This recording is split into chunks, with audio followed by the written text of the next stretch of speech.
നമ്മുടെ കയ്യിൽ ഇതേപോലെ സ്ക്രബ്ബർ ഉണ്ടെങ്കിൽ കത്രിക മുറിച്ചാക്കണമെങ്കിൽ ഇതേപോലെ ഒന്ന് വെട്ടിക്കൊടുത്താൽ മതി. ഇപ്പോൾ ഏത് കത്രികയാണെങ്കിലും മുറിച്ച് കൂട്ടണമെങ്കിൽ ഇതേപോലെ വെട്ടിക്കൊടുക്കാം. അതേപോലെ നമ്മുടെ കയ്യിൽ കത്തിയൊക്കെ ഉണ്ടെങ്കിൽ ഇതേപോലെ സ്ക്രബ്ബറിനകത്ത് ഇതേപോലെ ഒന്ന് തേച്ച് കൊടുത്താൽ മതി. നല്ല രീതിയിൽ മുറിച്ച് കൂട്ടും.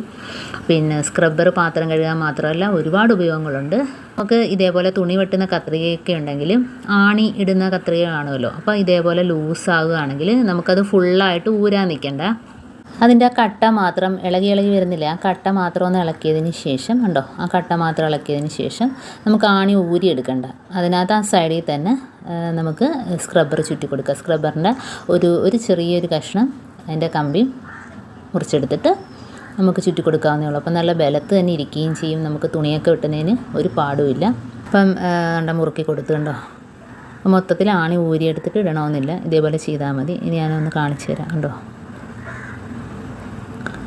അപ്പോൾ ഇതേപോലെ കത്രിക ലൂസാകുകയാണെങ്കിൽ ഇതേപോലെ ചെയ്താൽ മതി. ഫാനൊക്കെ ഇതേപോലെ ലൂസാണ്, കുറച്ച് നാൾ ഉപയോഗിക്കുമ്പോഴത്തേനും ലൂസായിപ്പോവും. അപ്പോൾ കണ്ടോ, ഇതേപോലെ ഒന്ന് ഇളക്കിയെടുക്കുക. അപ്പോൾ സ്ക്രൂ ഇടുന്നതാണെങ്കിൽ ഇങ്ങനെ പറ്റത്തുള്ളൂ. അപ്പോൾ അതിൻ്റെ ആണി ഊരിയെടുത്തിട്ട് ഞാൻ നൂലാണ് ചുറ്റുന്നത്. ഏതെങ്കിലും ഒരു നൂലിൻ്റെ ഒരു കഷ്ണം മാത്രം മതി. അപ്പോൾ നമുക്ക് വളരെ ഈസി ആയിട്ട് തന്നെ അത് മുറുക്കിയിടാൻ പറ്റും. അപ്പോൾ ഇതേപോലെ കുക്കറിനാണെങ്കിലും നമുക്ക് ചെയ്യാം. ആണി ലൂസാകണമെങ്കിൽ ഇതേപോലെ ഊരിയിട്ട് ആവശ്യത്തിനനുസരിച്ച് നമുക്ക് നൂല് ചുറ്റി കൊടുക്കാവുന്നതാണ്.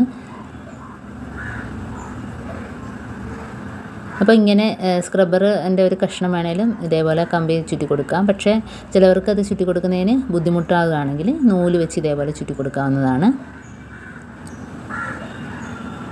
എന്നിട്ട് നമുക്ക് വളരെ ഈസി ആയിട്ട് തന്നെ അതിട്ട് കൊടുക്കാം. അപ്പോൾ ഞാനിതിങ്ങനെ ഇളകി കിടക്കുന്നതുകൊണ്ട് കുറേ നാളായി ഇത് ഉപയോഗിച്ചിട്ട്.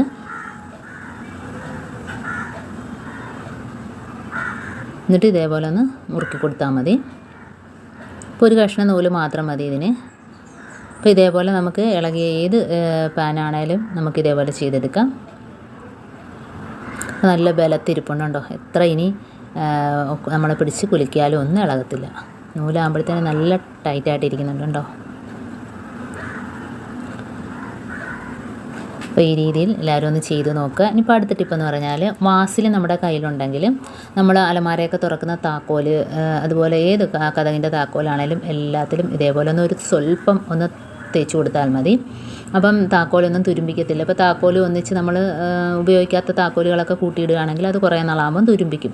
അപ്പോൾ ഇതേപോലെയൊക്കെ ഒന്ന് തേച്ച് കൊടുത്താൽ തുരുമ്പിക്കാതെ ഇരിക്കുകയും ചെയ്യും. മാത്രമല്ല നമ്മൾ ഏത് പൂട്ടിലാണോ തുറക്കുന്നത്, അലമാരയുടെ ആണെങ്കിലും ഏതും ഈസി ആയിട്ട് തന്നെ തുറന്നെടുക്കാൻ പറ്റും.